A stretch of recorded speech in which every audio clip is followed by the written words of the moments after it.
waterworks on paper, and a couple of the, 3 of them are silver point, and maybe we'll have to touch base a little on that. So thank you. Yeah, so this is all new work, and I really don't start with a theme, but as this work started developing, I did get a basic theme, and it was going to be I was going to do almost all nude or inferred nude with minimal elements for this show. So instead of doing a lot of clothing and interiors, I wanted to really do a lot more with the designing each work with movement and shadow. And because I work in black and white, you don't rely on color. I really work on abstract shapes of positive and negative shapes. So I've been on this drawing, which I really like. I'll just talk about one drawing. I really like this movement, and even though there's a lot of detail inside it, what draws me to it isn't the detail, it's the movement here. And then a big part of the compositional idea is the shadow. So in the drawing, I want sometimes my negative shapes to be just as important as my positive shapes. Where in a drawing like this, it's fairly straightforward portrait. I still try to not only get good layers of light and dark, but I try to design the page with movement, repeating shapes, picking up values. So it's really multi-layered. You know, there's an idea. I'm interested in showing this person, but on another side, there's a lot of abstract things going on in my mind. Just like little things like this, where there's little things that repeat, like there's the button here, the navel, the little spot here, the fingernails, and it kind of takes you up with these spots through the drawing, playing with shapes in here, shapes of the hair. So drawings, it creates a lot of movement. These are all graphite drawings, and I start drawing in my sketchbook, working on ideas. I find that though, the older I get, the less I rely on my sketchbook, and the more I rely on just thinking. And I found that then I go to the sketchbook, because sometimes when I start making marks, the marks take me away from what's in my head. Sometimes the ideas come from just meeting somebody. So there's times I have an idea, I find a model. Sometimes I find a model and I think, wow, they'd be a great person to draw, and I try to build my idea around the model I have. So where this drawing right here is a self-portrait, and I didn't want to do a self-portrait, but I wanted, because I didn't want to draw me, I wanted to make it kind of interesting, so I really like the Minotaur idea. So often you play with the Minotaur. Kind of that masculinity, hiding masculinity, the mask, nice dynamics. And I first started drawing this drawing, I didn't have this cloth coming out here when I was drawing, but it isn't working. It doesn't have a dynamic feel to it. And it also felt really naked. And not that it's not naked anyway, but it felt naked on the page. And so I put this element in. I liked it because this shape kind of picked up this shape. It gave another dark outlet, moving your eye through. It gave a nice, almost a tension, almost a better vertical than what the legs gave it. So this one kind of an addition as I was working on the drawing.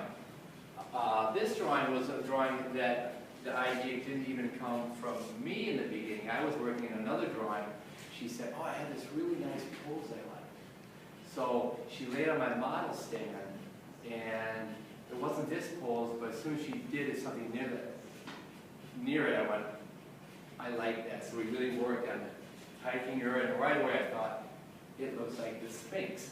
And what I liked about it was, not that it was long, and I love long, but I like the way she's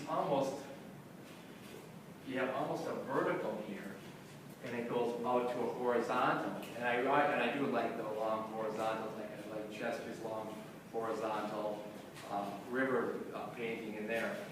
So this is an idea that came up from almost instantly, from nothing I'd even thought of 15 minutes before that, and one of the most successful drawings in the show. So when I had the idea, I work in my sketchbook, I bring the model in, I draw, I get all the work done. in the studio.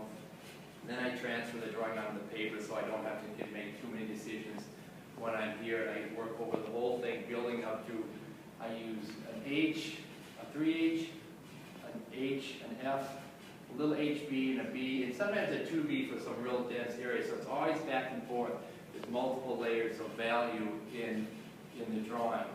In the 3 silver points, this one and those two, you draw on a hardboard panel. Hardboard is masonite. It has a gessoed surface, and you draw with a piece of silver wire.